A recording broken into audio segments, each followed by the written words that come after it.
ប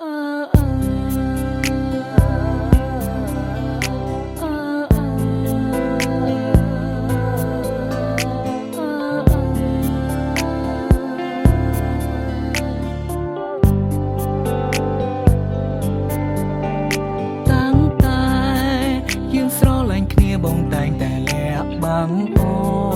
នលួចមានស្រីនៅខាងក្រៅរាប់ផ្លូនអាយរូបអូននេះសរសើរបងថាជាមនុស្សប្រដែលល្អ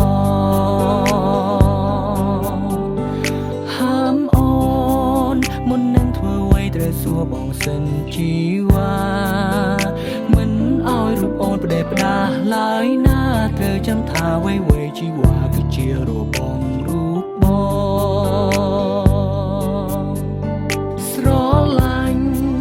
រូបអូនខ្លាំងណាស់ចង់ប្រាប់ថាខ្វះមិនបានតែសុំត្រឹមយ៉ាងគឺបងចង់បានសេរីភាពមិនចង់ឲ្យអូនមកដាក់គំនាបលើជីវិតបងអាចលួចមានស្រីបានតែអូនមិនអាចមានទេបងអាចកុហកមានមេតែអូនមិនអាចធ្វើទេក្រុមពេលត្រូវស្មងបងគ្របពេលត្រូវត្រង់បងជីវ៉ាស្រឡាញ់រូបអូនប៉ុណ្ណាក៏បងនៅតែមានស្រីតែពាក្យមួយនេះមិនមែនមានន័យថាបងក្បត់ទេ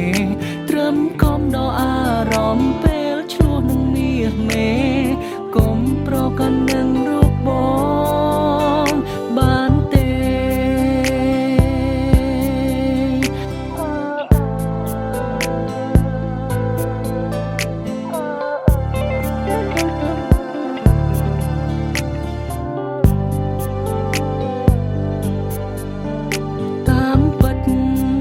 ពេលខ្លះក៏គិតថាខ្លួនឯងសែនចោមសៀ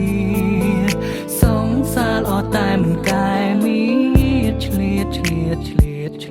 ចង់តែពីស្រីផ្សេ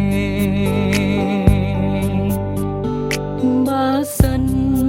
ថ្ងៃណាអូនតន់ជន់កែងបងនឹងស្រីផ្សេងទូត្រូវប្រឈមមុខគ្នាបែកឆ្វេងក៏បងមិនលែងដៃអូនឡើយជីវ៉ាស្រឡាញ់រូបអូនខ្លាំងណាស់ចង់ប្រាប់ថាខ្វះមិនបានតែសុំត្រឹមយ៉ាងគឺបងចង់បានសេរីភាពមិនចង់ឲ្យអូនមកដាក់គំនាបលើជីវិតបងទោះបងជាប្រុសមិនល្អក៏មិនឲ្យអូនឈឺចាប់